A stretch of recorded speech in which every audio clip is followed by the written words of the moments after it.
بسم الله الرحمن الرحيم. السلام عليكم ورحمة الله تعالى وبركاته. أزل في اللون بخلاصة وبعجالة.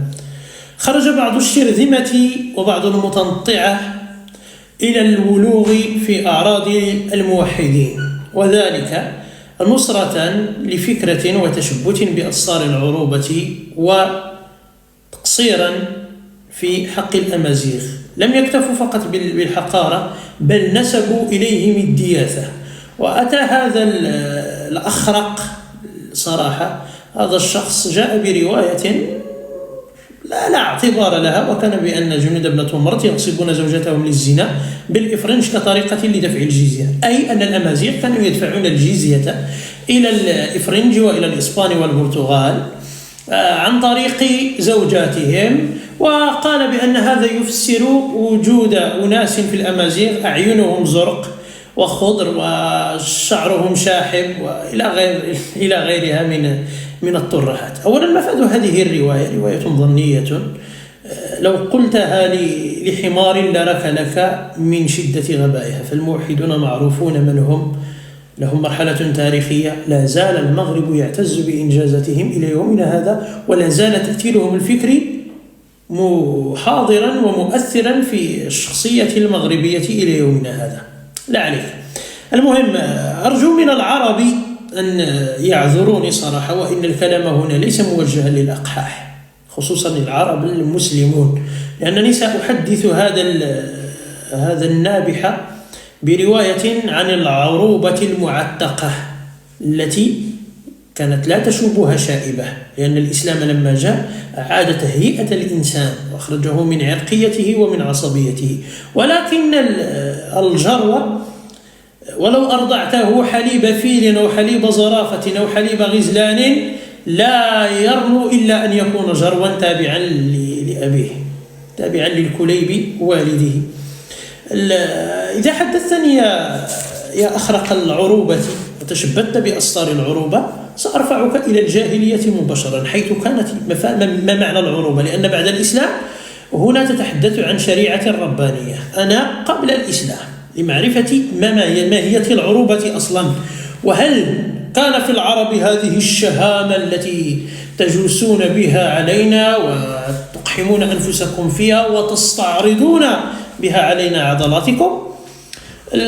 سأخذك إلى كتاب لا وجود لمسلم يشك في صحته، صحيح البخاري. صحيح البخاري أصح كتاب بعد كتاب الله عز وجل، أجمعت الأمة على صحته في نسبه وحتى في سنده وفي متونه. إلا إذا كنت مشككا في البخاري، فهنا تطعن أيضا في دين أجدادك الذي جعلتموه مشعلا لفرض السيطرة، وأنكم أهل من على أقوام أخرى. لا، ما أن هذا لا يصح، هذا موضوع آخر يحتاج إلى فيديو آخر. لا عليك، أنت هنا بين أمرين، أن تقبل، إن قبلت فتعال نناقش العروبة، لم تقبل فلا فضل لك علي بالإسلام، وما أنت إلا إنسان حقير يتنصل مما صنع أجداده. المهم، الرواية طويلة سأختصرها بالمختصر المفيد، ومن أراد أن يراجع هي في كتاب النكاح في باب من قال لا نكاح إلا بولي، ورقم الحديث 5127. هي رواية للبخاري بسند متصل صحيح عن أمنا عائشة رضي الله عنها أنها قالت أن أنواع الأنكحة في الجاهلية كانت على 4 أضرب. الضرب الأول نكاح كنكاحنا اليوم، نعرفه أن يخطب الرجل الولية إلى وليها فيعطيها صداقا فيتزوجها، هذا النكاح تركه الإسلام. وكانت 3 أنكحة أخرى مما ينتسب بها الولد. الأولى، اسمع جيدا، تسمى بنكاح الاستبضاع، وهي أن تدخل المرأة في طهرها فلا يمسها زوجها، ويبعثها إلى رجل معروف ربما أو فارس أو قائد من القرية كي يطأها وتحمل منه، وهذا كله رغبة في نجابة الولد وفي فراسته وقوته. وينسب الابن ليس إلى الناكح، إنما إلى الكريم الذي بعث زوجته بطبق من ذهب إلى رجل آخر. الدياثة التي تبليت بها على الأمازيغ عن طريق الظن متحققة في أسلافك، في أسلافك بسند صحيح متصل وفي أحد أقدس الكتب الإسلامية إذا كنت أصلا مسلما. صحيح، صح من قال أن العرب كانوا كرماء، والله ما كذب. بلغ العرب في الجاهلية مرتبة في الكرم لا يستطيع إنسان أن يجابهكم فيها، لدرجة أنكم تقدمون زيجاتكم، ليس أنتم عفوا، كانوا يقدمون زيجاتهم إلى أناس آخرين على طبق من ذهب.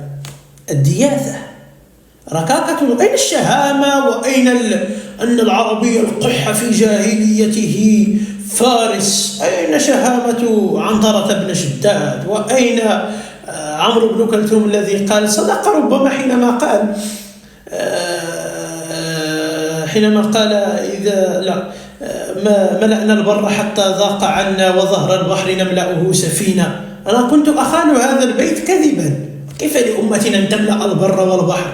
ولكن إذا كان الحمل بهذه الطريقة فهنا سيملأ البر والبحر وما بينهما وما تحت الثرى، ويملأ زحل ونبتون وبلوتو والمجرات ستملأ بهذه الطريقة، لأن الحمل كان بطريقة الدياثة ولم يكن مقننا. ثم نكاح آخر كان يسمى بنكاح الرهط، أن المرأة يصيبها أكثر من 10، وهو نكاح محدود، العدد محدود، ليس كما يقال أوفردوز، أو ليس كان مطلقا كما يقول الإفرنج، إلي ليميتي، عنده واحد ليميت. كانت المرأة يسقط عليها أو يصيبها أزيد من 10 أناس، وحينما تضع حملها تختار الأب الذي تريد. عادي جدا. أين الأنساب؟ إذا حينما تقول لي في العهد الجاهلي أن فلانا ابن فلان، كيف عرفت هو بابن فلان وكانت هذه الأنكحة عرفية متعارفا عليها، لدرجة أن أم المؤمنين حدثتنا بها.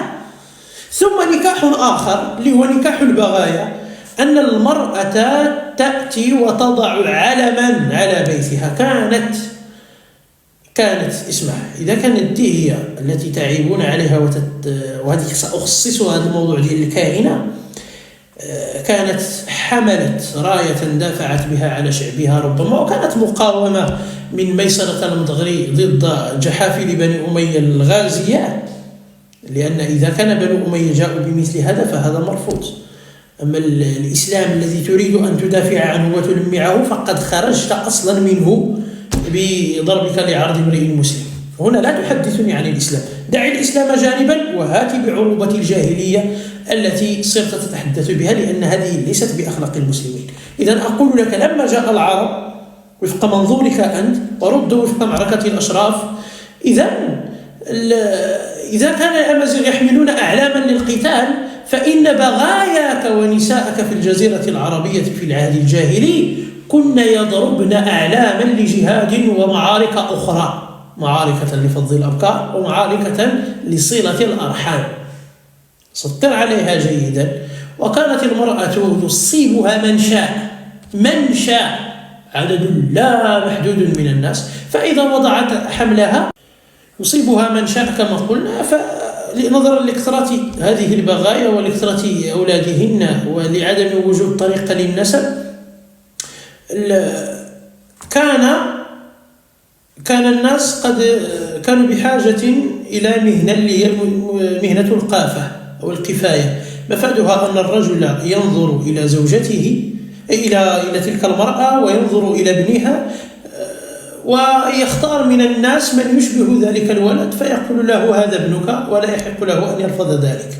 إذا لكثرة المزاولة ولكثرة هذه المهن ظهرت مهنة القافة. إذن يا حبيبي، نورد صحيح البخاري احتراما له، إذن مسألة الدياثة كانت متجدرة في العرب في جاهليتهم، ولولا الإسلام لكنتم أحقر خلق الله فعلا وسلوكا ونسبا ونسلا، إذ أن الدياثة متجدرة فيك بنص صحيح. أما الأمازيغ فلا يا حبيبي، الأمازيغ يعرفون قدرهم وقدر أنفسهم، ولا تذكر نفسك حربا لست أهلا لها. تحياتي.